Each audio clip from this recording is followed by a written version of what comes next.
Agora, pessoal, a gente precisa fazer o seguinte, criar essa migration aqui, aliás, a migration do seguinte, para users rows, beleza? Isso aqui precisa de uma chave primária composta, né? De uma primary key composta. E aí eu estava olhando aqui na documentação eles referenciam columns, beleza? Então, por columns, eu entendo que eu posso mandar um array aqui, beleza? Então, vamos fazer o seguinte, vamos montar essa migração aqui. Então, vamos abrir o terminal, criar a migração. Eita. npx.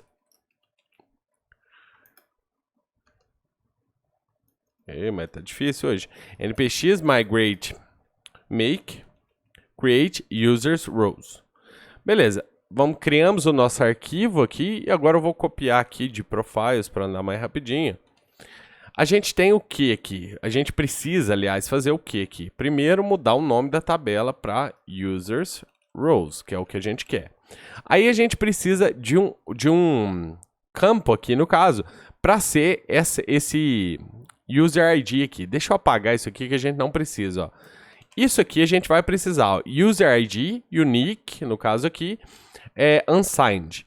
Beleza? Só que aqui a gente não precisaria necessariamente do unique, porque a gente vai poder ter many to many. Então a gente não precisaria necessariamente do unique. Somente um campo que é unsigned.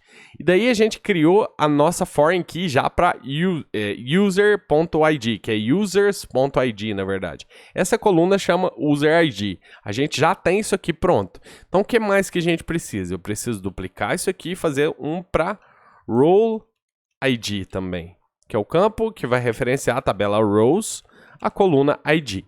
Então, beleza, a mesmíssima coisa aqui, cascade, tudo bonitinho, certinho aqui. Agora, eu preciso falar qual que é a minha foreign key. Então, agora, table.primary. E aí, como eu te falei, eu vou mandar um array aqui dentro. Então, eu vou mandar essa coluna e essa outra aqui. Só que tem que estar entre aspas, né? Vamos colocar esse aqui entre aspas. E beleza. Então, em teoria, é isso que a gente precisa. Uma coluna para ID. E aí, a gente faz a referência para a tabela users, a coluna ID. A gente precisa de uma coluna de role ID. E a gente faz a referência para a tabela rows.id. Então, a gente tem também uma primary key composta de 2 valores, que a gente já viu isso anteriormente. E aqui a gente tem cada uma dessas colunas também é uma foreign key, beleza? Então é exatamente isso aqui que a gente tem no nosso diagrama aqui, ó. Eu tenho essas duas colunas, que são foreign keys, cada uma delas referencia uma tabela, e as duas juntas são uma primary key composta. Então vamos executar isso aqui e ver se a gente tem algum erro no nosso código aqui. Então latest. Beleza, tem um erro. Então vamos descobrir o que foi esse erro. Ó. Table users rows already exists. Olha que interessante, eu já tinha criado isso aqui antes da aula para a gente fazer, para não ter nenhum erro nessa aula, e acabei tendo o erro do que eu já tinha criado anteriormente. Então vou fazer o seguinte, ó, essa tabela já foi criada aqui. Como é que a gente apaga isso aqui? Deixa eu te mostrar aqui. Você pode dar um drop table. Se você quiser executar o comando aqui diretamente, eu vou abrir um script qualquer aqui. E aí eu dou um drop table users rows. Beleza? E aí é basicamente isso que a gente precisa. E aí executando, nenhuma coluna atualizada, mas se eu atualizar a base de dados aqui, você vê que ela some. Beleza? Então, dropada a coluna aqui, você pode vir diretamente, deixa eu te mostrar. Você pode vir diretamente também, eu vou executar aqui no caso. E aí, a minha migração foi executada. Se eu atualizar a página aqui, ela existe. E aí, se a gente observar no nosso diagrama, ó, deixa eu abrir a base de dados, você vê que agora, se eu quiser, deixa eu colocar isso aqui, isso aqui, ajustar só para você entender melhor.